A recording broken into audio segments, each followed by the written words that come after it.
Hi, this is Brian Salyer going over the oral component of the application of technology module.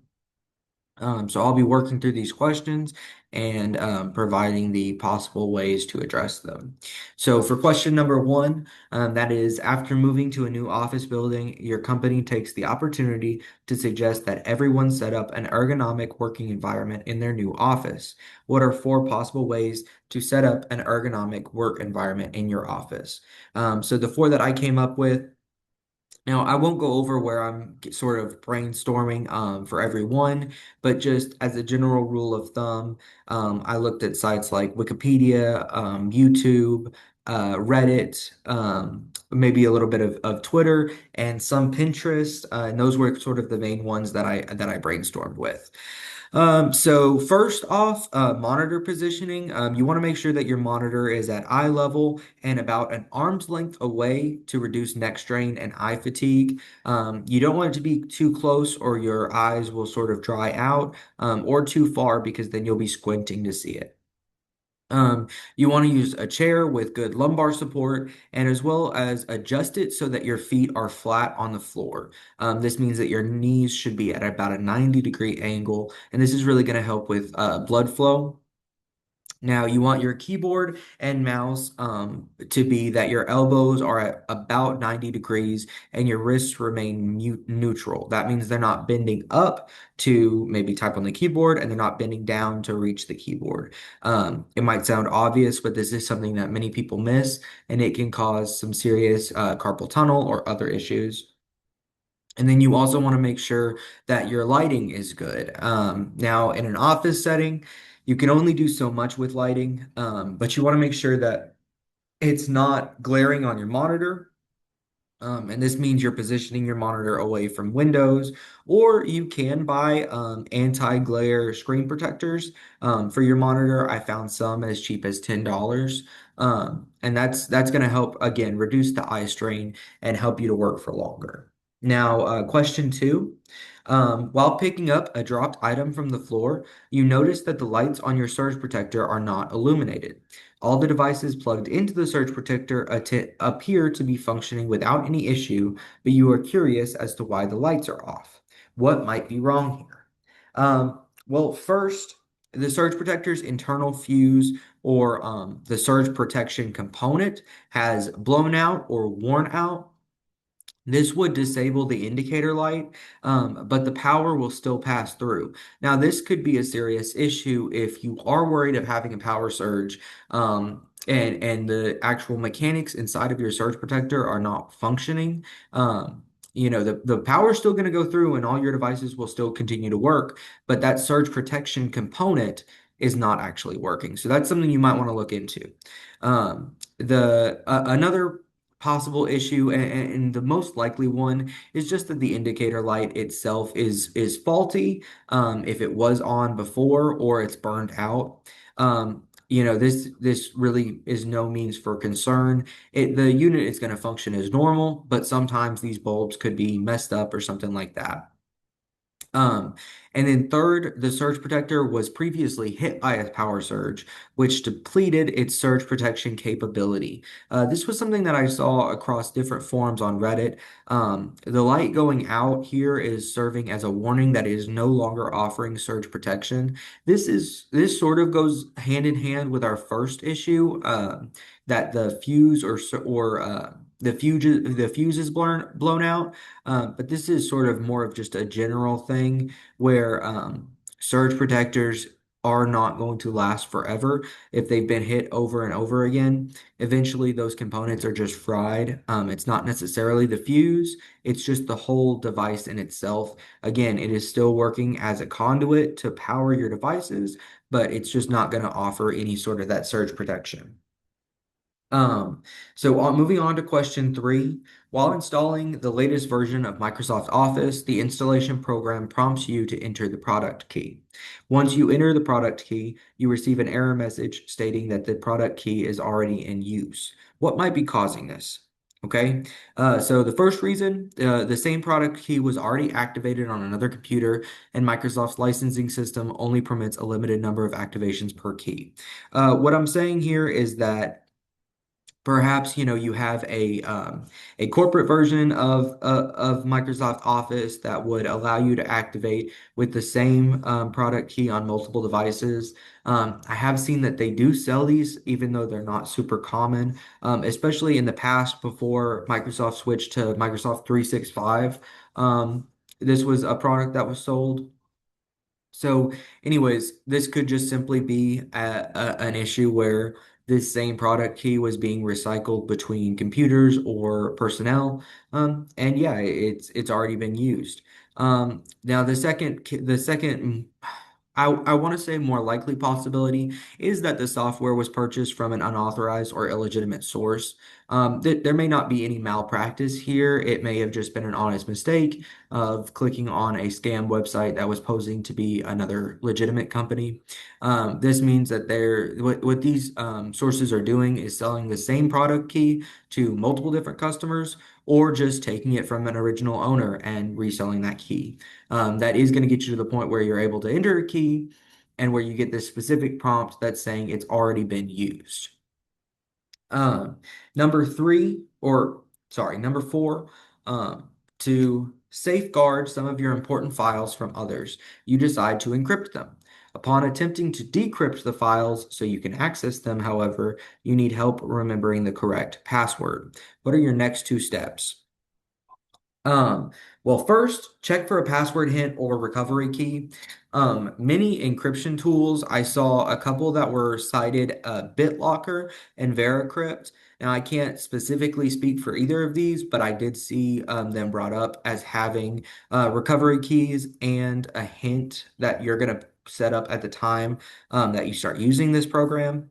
And then you also could check any stored notes or emails, or maybe you have a USB recovery key. Now, those are getting more and more common, a physical USB that you can plug into a device, and that will help you log on to whatever program you're trying to log on to. Second step would be to use a password recovery slash reset tool. If you are dealing with software that has passwords, the odds are that you are going to be able to reset that password. Attempt to use a reputable password recovery utility designed for your encryption software. I saw that being stated multiple times, that there are sort of more sketchy programs that will use this to steal your passwords, basically. But there are legitimate companies that will help you with this, apparently. Again, this is not something that I'm very familiar with. That's just what I was seeing online. But if the files cannot be recovered, you can't get back into your account. You can always see if you have some sort of backup. Windows automatically will back up your device. And that's done, on a set schedule that you will decide when you first set up your computer. Now, that might not help you if all of your data is instantly being encrypted, but if maybe you've moved over that data into the encrypted files at some point later on, perhaps you could find an earlier version of them. Now, for number five, you are viewing the configuration of your wireless router as well as the computers that are connected to your wireless network. In addition to the two desktop computers and one notebook computer in your house, you notice that another computer is connected to your wireless network. How could this be? Well, there are many reasons, but to share two, your Wi-Fi network may just be unsecure or you're using a default password. Could be a weak password, you're just doing 1 2 3 4 5 or whatever. But also you could be doing a default password. Many apartment complexes have a deal with Wi-Fi companies that they're the only provider that are operating there. And what they'll do is they'll come in and they will set up your wireless device with pretty much the exact same password and net name as the other apartments in your complex. And this can make breaking into them very easy if you have not changed that. So this is going to be likely a neighbor or a nearby person who is able to connect into your network because they could just pretty easily guess the password. Secondly, someone may have obtained your Wi-Fi password, and this could be a guest that you previously shared it with, or it could be through Apple's Wi-Fi sharing system, where if you are connected to a network and somebody else tries to connect to that network, it'll prompt you to ask if you want to let them connect. Perhaps you clicked yes and didn't think about it, and then now they're in. So this could just very well be someone that you know and they have your password and they recently connected, and maybe they're nearby and got on there. Maybe you're living above a business and they happen to be below in that business, so they're able to connect into your network. This is a more optimistic case, but it is possible. Number six, after recovering from a computer crash, you attempt to reinstall a previously installed program. When you insert the installation media, begin, and type the product key, you indicate that you cannot continue installing the software because you have installed it the maximum number of allowable times. What are your next two steps? Um, my first step would be to contact the software manufacturer or vendor.